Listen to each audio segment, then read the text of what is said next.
sommes lundi, aujourd'hui nouvelle vidéo. Je m'appelle Marion Boramé, je suis coach de vie, coach parental et familial et aujourd'hui nous allons aborder la thématique suivante, juste là.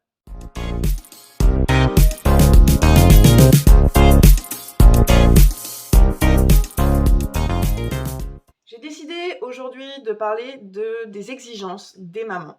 Alors, c'est pas une vidéo voilà, qui va beaucoup parler des papas, on va en aborder un petit peu. La semaine prochaine, j'ai décidé d'aborder un peu la thématique des papas parce que j'ai pas mal de retours là-dessus, parce que voilà, pendant un moment, au départ de mon activité, je m'étais beaucoup concentrée sur les mamans. Et j'avais eu de beaux retours, de belles choses. Voilà, l'activité se développe beaucoup autour des mamans. Mais j'ai aussi eu des retours de papa qui me disaient, «Bah, voilà, on comprend pas, vous êtes coach, mais vous soutenez que les mamans. Il y a beaucoup de papas qui rencontrent des difficultés, qui sont également victimes du burn-out parental, qui ont des peurs, qui ont des craintes, qui ont besoin d'avoir des réponses au même titre que des mamans, des papas solo également». Donc je vous rassure, je l'ai pris en compte. J'ai aucun jugement, négatif contre les papas. Je n'ai pas d'avis que, voilà, chaque situation est bien particulière. Il y a des papas qui font des choses, à titre d'égal, total, des femmes, des papas qui ont des grosses charges mentales. Il y a des couples très harmonieux, il y en a moins. Je prends tout ça en compte et la semaine prochaine, je vous fais une vidéo, promis. Aujourd'hui, la vidéo, elle parle de quoi? Elle va parler donc de la charge que se mettent les mamans. Parce que, comme je vous expliquais sur d'autres vidéos, le phénomène Wonder Mum, le phénomène de la super maman, a tellement pris d'impact, durant les dernières années que finalement, on a fini par s'attacher à cette image, à limite la valoriser comme étant normale et pour moi en tout cas, à lui accorder un peu trop de crédit. Je m'explique, bien évidemment. Je ne veux pas qu'on dise, d'une maman qui fait plein de choses qu'elle n'est pas hyper forte comme une Wonder Woman. C'est pas ça que je dis. Il y a des femmes et des hommes, on en reviendra sur la semaine prochaine, voilà, qui donnent une énergie folle, que ça soit au travail, que ça soit à la maison. Mais pour moi, il y a un moment donné où il faut rétablir un équilibre et la seule façon de rétablir un équilibre, parce que j'ai eu des retours de mamans qui me disaient, un peu fatiguées, par tous les coachings parentaux, par tous les coachs de vie en bien-être qui disaient: «Oui, il faut prendre du temps pour soi».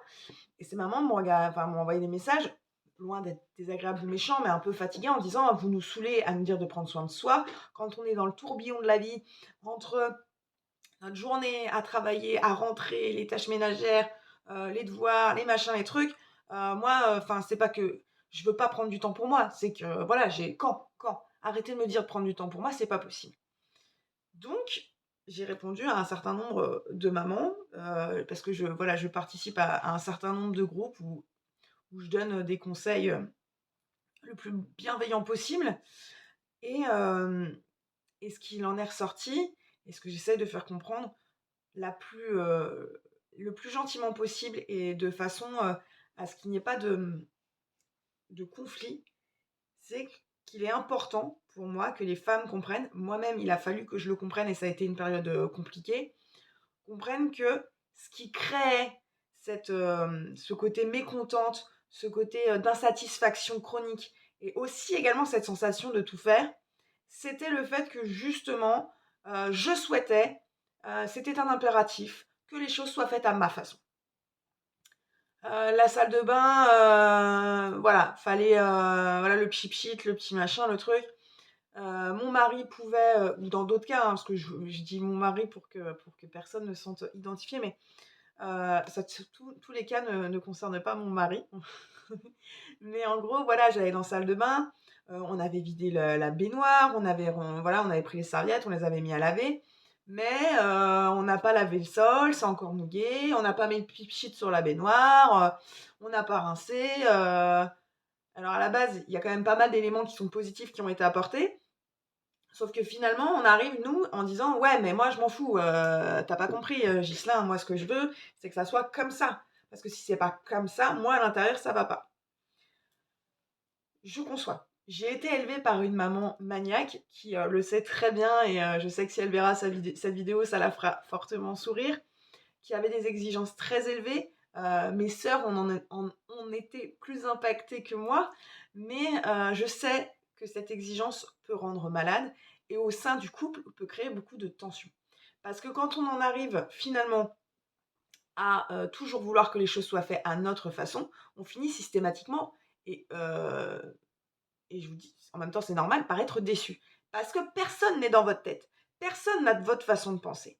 Que si vous, vous avez décrété, voilà, votre mari vous dit: «Je vais faire la vaisselle, laisse, c'est mon tour». Donc c'est hyper cool, dire ça. Et puis 1 heure après, vous revenez, la vaisselle est pas faite et vous êtes mécontente. Et vous allez faire part de votre, en général, vous faites part de vos mécontentements. Bon, je suis sûre qu'il y en a certaines de vous qui va aller voir, son mari et qui va aller en parler, lui demander gentiment. Il y en a d'autres qui savent un peu comment fonctionne son mari. Mais il y en a un grand nombre qui vont dire: «Non mais» qui vont faire la vaisselle finalement en rouchonnant et son mari va arriver 1 heure après en disant: «Mais, je t'ai dit que je la faisais». «Ouais, mais tu as dit que tu la faisais, mais enfin bon, ça fait 2 heures qu'on a mangé, ça va pas rester comme ça dans l'évier». Le conflit vient d'où? Est-ce que le conflit vient du fait que votre mari n'a pas fait sa tâche? Non. Le conflit vient du fait que votre mari n'a pas fait sa tâche, n'a pas fait ce qu'il a dit au moment où vous, vous l'auriez souhaité. Et là, ça change tout. On n'a pas le même degré d'exigence. Je vais pas dire homme-femme, parce que je connais des hommes qui ont un degré d'exigence qui est supérieur au mien. Et pourtant, j'aime bien quand les choses sont à leur place. Par exemple, tout simplement, vous voyez, là-bas, c'est le meuble d'activité de mes enfants. Et j'aime bien que les choses soient à leur place. Après, bon, j'ai 3 enfants, donc dans la réalité des choses, je ne suis pas Marie Kondo et je ne souhaite pas l'être. Du bazar dans mon domicile, il y en a, entre les jouets, etc., même si je range régulièrement. L'idée que j'essaye de faire comprendre, en fait, et sans vous agresser, sans vous dire que vous êtes autour de tous les torts de votre vie de famille, parce que je vous rassure, la mauvaise foi, des fois du conjoint, de la conjointe, peut aussi mener bien évidemment, à des conflits et voilà, à des moments difficiles. Mais néanmoins, le fait de mettre toujours cette barre à notre niveau crée, limite pour les autres membres de la famille, du plus jeune au plus âgé de vos enfants en passant par votre mari, en même temps, à un moment donné, l'idée que de toute façon, ils n'atteindront pas la barrière. Donc, pour certaines personnes, ça, ça va couper toute envie de même essayer de faire quelque chose. En même temps, mettez-vous à la place, vous êtes au travail, et puis votre patron, il est vraiment connu pour faire des dossiers exceptionnels, je sais pas, de présentation, etc. Et vous, à chaque fois que vous faites un dossier, mais vous prenez du temps, voilà, vous essayez de faire votre maximum, vous donnez, et au final, votre patron, va sans cesse, vous rabaisser le fait que: «Ouais, enfin bon, là, il y a une petite croix qui aurait pu être enlevée. Oui, mais là, tu vois, c'est pas recentré. Oui, mais» parce que ce sont ses attentes à lui.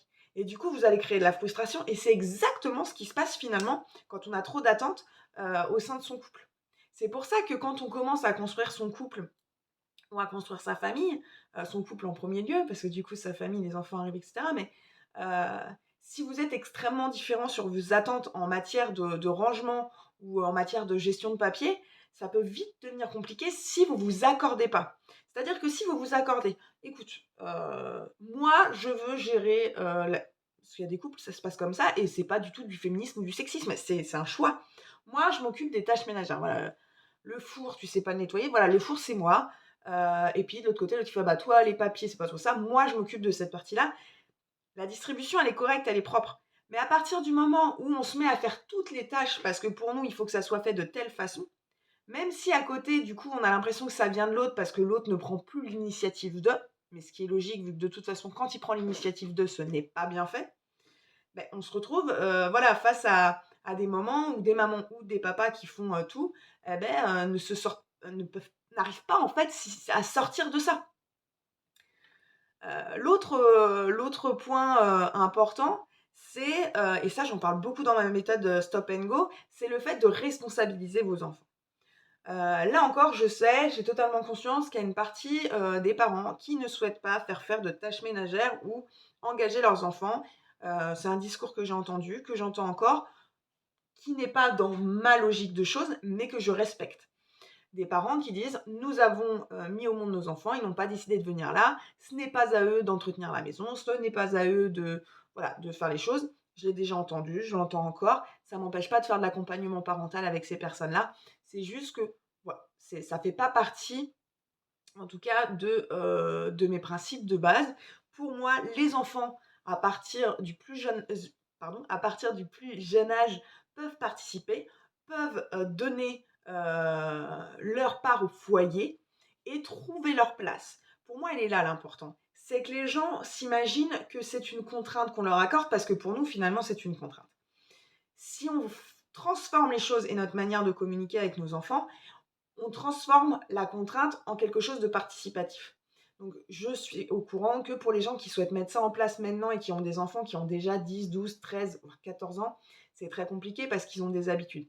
Mais les habitudes, on peut les déstructurer. Ça, c'est quelque chose qu'on peut voir ensemble sur du conseil personnalisé. Il ne faut pas hésiter à me contacter. Mais à côté de ça, pour ceux qui ont des enfants en bas âge, vraiment prenez le pli maintenant. Le fait que, on parle beaucoup de Montessori et il y a un peu beaucoup de choses, c'est un peu comme quand je vous expliquais, l'éducation positive. C'est-à-dire que Montessori, il y a des gens, les premières personnes qui en ont parlé, ils expliquaient vraiment le fondement, de Marie Montessori qui était top et il y en a qui se sont encore, comme d'habitude, attribués, les choses, qui ont commencé à développer leur façon de penser, leurs idées, qui peuvent être bien pour certains parents, mais qui ne le sont pas pour d'autres. Et ça a pris des extrêmes. On est arrivé aux meubles Montessori, aux jeux Montessori, mais qui coûtaient une blinde parce qu'ils se cachaient derrière la licence Montessori. Mais du coup, à une époque, on a l'impression que si on n'achetait pas le jouet Montessori, on n'était pas un bon parent qui accompagne l'éveil de son enfant. Ça a atteint un certain level. Et pourtant, quand on prend les choses à la racine, Montessori, c'est top. Mais Madame Montessori, et là je vais, alors pour les psychologues qui me regarderaient ou pour les pédopsychiatres, je simplifie beaucoup ce que, quand j'aborde des thématiques comme ça, parce que je ne suis pas spécialisée dans l'étude de Marie Montessori. Mais ce que je veux dire, c'est que j'ai beaucoup lu sur ces thématiques-là, et Marie Montessori ne disait pas qu'il ne fallait pas jouer à l'enfant, elle disait que l'enfant pouvait se développer, et surtout aimait se développer en faisant de la reproduction, comme un miroir. Il vous voit et il a envie de faire comme vous. Mais il faut s'appuyer là-dessus. Il vous voit, moi je sais que ma fille a 3-4 ans, Lilou, elle me voyait passer l'aspirateur, et un jour elle m'a dit: «Maman, je veux le faire». N'empêchez pas vos enfants de faire ces choses-là. Ma fille a passé l'aspirateur ce jour-là. Alors oui, je vais pas vous mentir, c'était pas extraordinaire. Mais moi, elle m'a soulagée quand même parce qu'elle a fait une tâche que, même si je repasse derrière, elle a fait une tâche à son niveau. Et à côté de ça, eh ben moi, je me suis sentie, soutenue par ma fille et elle s'est sentie bien, elle s'est sentie encouragée. Et vraiment, elle avait des pépites dans les yeux et c'était assez rigolo parce que vraiment, on a cette sensation qu'on n'aide pas nos enfants en les structurant au plus jeune âge, alors que si. Ma fille, ma dernière, Maëlou, elle, voilà, elle sait mettre son pyjama au bon endroit. Heu et mais je suis pas en train de vous dire que que, heu, que je ne crie jamais ou que ça m'arrive jamais de m'énerver ou de hausser le ton. Je lis des livres de parentalité, voilà, je vais vous en présenter un. C'est un très bon livre de parentalité. Est-ce que je suis d'accord avec tout ce qui a, été échangé par cette coach, en parentalité? Non, il y a beaucoup de choses qui sont positives.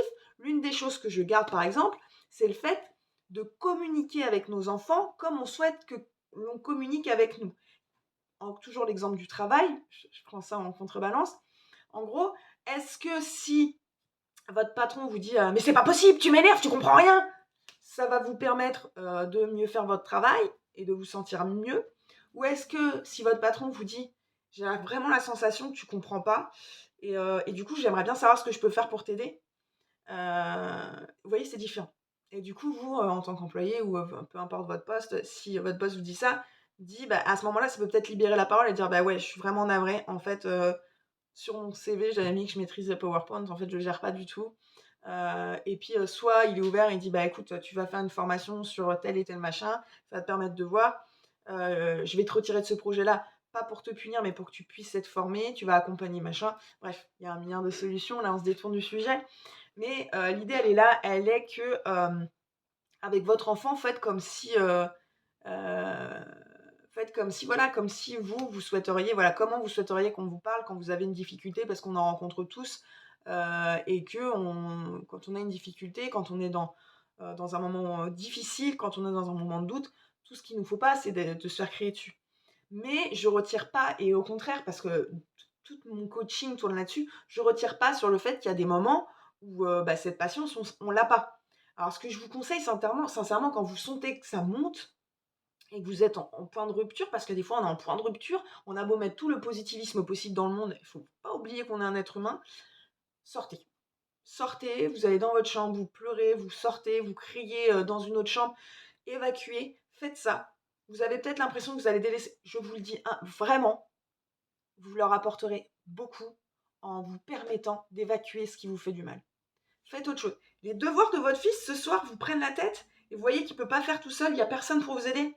Eh bien, vous mettez un mot dans le cahier de la maîtresse en expliquant que les devoirs n'ont pas été faits parce que voilà, il y a eu beaucoup de fatigue, machin.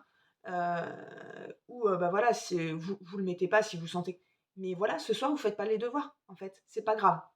C'est pas grave. Ça ne changera pas la vie de votre fils. Si ce soir c'est pas possible, bah c'est pas grave. On met de côté. Alors certains diront oui, c'est pas bien et tout. Mais écoutez, franchement, je prends tout en note et je peux vous dire ça m'est arrivé un soir de dire à mon fils, écoute, on met de côté. Je sens que toi tu satures. Moi, je n'arrive pas à trouver les réponses et je n'arrive pas à avoir l'engouement de t'accompagner ce soir. On arrête. Et sincèrement, ça a permis de passer une fin de soirée positive. Et mon fils, il est parti à l'école le lendemain et voilà, il était confiant, il était rassuré, j'avais mis un mot et du coup, bah, il savait que voilà, il n'allait pas avoir de reproche de la maîtresse parce que moi-même, en fait, j'avais exprimé le pourquoi du comment et que voilà, et la maîtresse m'a dit: «Mais bien évidemment que ça arrive, qu'il y a beaucoup de parents qui sont fatigués le soir et il y a des fois, bah, stand-by, quoi». Après, vous allez me dire: «Bah ouais, mais moi, mon fils, il est au collège, il fait pas ses devoirs, c'est compliqué». Sincèrement, heu, n'hésitez pas à communiquer avec les enseignants, pas pour, c'est pas une preuve de faiblesse dont vous faites preuve. C'est tout simplement le fait de dire un soir, alors je vous parle d'un soir, on est bien d'accord qu'on parle pas d'une semaine ou d'un mois sans faire les leçons, mais un soir, rappelez-lui à son humanité, à ce professeur et je vous jure qu'ils en ont et de leur dire: «Voilà, on on a eu un soir compliqué, effectivement, là, ce soir-là, il a pas fait ses leçons». S'il y a pas eu d'anticipation derrière, peut-être à voir pour une autre organisation, pour peut-être avoir un soir de la semaine où on dégage du temps. Voilà, il y a des choses qu'on peut mettre en place et vraiment quand, je fais le conseil personnalisé avec vous, je prends tout en compte pour vous apporter les meilleures solutions. Voilà, ce live aujourd'hui voulait surtout parler des mamans et de la pression qu'elles se mettaient et qui parfois les auto-handicapaient et il est important pour moi de se rendre compte et d'en avoir conscience pour pouvoir commencer à changer les choses. Donc je vous ai donné quelques points, d'amélioration pour pouvoir vous permettre justement de changer les choses. Heu, Baissez votre niveau d'exigence, ça vous fera du bien à vous. Au début, c'est dur parce qu'on n'a pas l'habitude, mais vous allez vous voir que voilà, bah, c'est ça fait du bien. Peut-être se réorganiser de façon différente. Donc quand je dis ça, ça s'adapte vraiment à votre niveau de vie. Est-ce qu'il y a pas, voilà, si vous avez un jour de repos, est-ce qu'il y a pas un moment donné où vous pouvez dire stop? Donc ouais, ça sera pas extraordinaire, mais de toute façon, même si vous faites le ménage à fond chez vous, il y a de fortes chances que le lendemain, ça ait pas mal bougé. À un moment donné, s'il faut dire stop, en fait. Mieux communiquer, que ça soit dans son couple ou avec ses enfants et engager la responsabilité et la tâche de l'enfant au sein de la famille. Voilà les points que je trouve importants, sur lesquels se base beaucoup de mon coaching parental et familial. Je pense qu'il ne faut pas non plus négliger le fait que, donc moi je suis coach parental, donc j'aide les parents, j'aide les mamans, j'aide les papas de façon individuelle, en couple, parce que tout ça, ça fait partie de la thématique de la famille, et également en consultation familiale. Alors, consultation familiale, est-ce que ça peut être bien? En général, c'est rare que j'ai toute la famille, qui vient, mais voilà, on peut avoir, des conflits internes, surtout avec des adolescents, où du coup, on va communiquer d'abord avec l'adolescent, avec la maman, on va décortiquer tout ça et on va faire une mise en commun et bien souvent ça finit sur des larmes et des mots, voilà, qu'on n'attendait plus et c'est pas toujours beau, des fois c'est dur, mais ça permet de libérer, les tensions de la famille et quand les tensions de la famille sont libérées, je peux vous promettre que ce soit dans la vie de couple, dans la vie professionnelle ou dans son bien-être interne, ça fait beaucoup de bien. Voilà, aujourd'hui une vidéo qui a été beaucoup plus longue que d'habitude, mais en tout cas une vidéo qui, j'espère, vous aura plu, vous aura permis de répondre à certaines questions. En tout cas, si vous en avez d'autres des questions, si vous souhaitez me contacter, n'hésitez pas, je vous mets dans la barre d'infos mon adresse mail, je vous mets également mon site internet, je vous mets mes différents réseaux, donc vous pouvez me contacter à travers tout ça. Je suis disponible 6 jours sur 7 et le premier rendez-vous est offert, il dure 45 minutes, il permet qu'on échange, qu'on détermine quelles sont vos problématiques, qu'est-ce que vous souhaiterez améliorer et au bout de ces 45 minutes, vous avez 2 choix. Soit vous décidez, de, commencer un suivi, soit vous décidez que non, soit vous décidez que je vous informe sur la méthode Stop and Go, qui est une méthode de 6 semaines et puis voilà. Aucune obligation. C'est, moi mon but et ma mission de vie, c'est d'aider les parents, d'aider les familles comme je le fais avec la mienne tous les jours, voilà. Donc en attendant, je vous souhaite une merveilleuse soirée, une merveilleuse fin de journée et je vous dis à très vite pour une nouvelle vidéo. Ciao.